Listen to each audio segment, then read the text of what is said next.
முருகன் கடவுளின் பிறப்பு கதையாட் ஒரு காலத்தில் சூரபத்மன் என்ற அசுரன் தேவர்களுக்கு மிகவும் துன்பம் கொடுத்தான். தேவர்கள் அனைவரும் சிவபெருமானை வேண்டி பிரார்த்தனை செய்தார்கள்.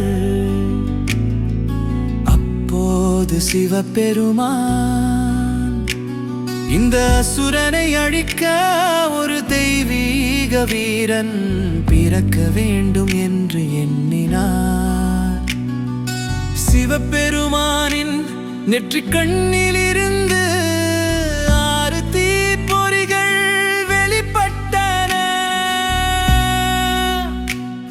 அந்த தீப்பொறிகளை வாயு தேவன் மற்றும் அக்னி தேவன் பாதுகாப்பாக சரவண பொய்கை 6 தாமரை குளங்களில் 6 அழகான குழந்தைகள் பிறந்தார்கள். சரவண பொய்கை 6 தாமரை குளங்களில் 6 அழகான குழந்தைகள் பிறந்தார்கள். எல்லர பார்வதி தேவி அங்கு வந்து அந்த 6 குழந்தைகளையும் தன் கரங்களால் அணைத்து ஒரே குழந்தையாக மாற்றினார். அந்த குழந்தைக்கு 6 முகங்கள் 12 கைகள் இருந்தனாதனால் அவரு கார்த்திகேயன் முருகன் என் குமரன் என்று பல பெயர்கள் வந்தன.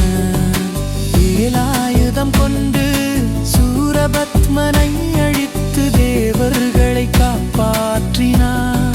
அதனால் தான் முருகன் வீரம் ஞானம் அழகு அனைத்துக்கும் அடையாளமாக போற்றப்படுகிறார்.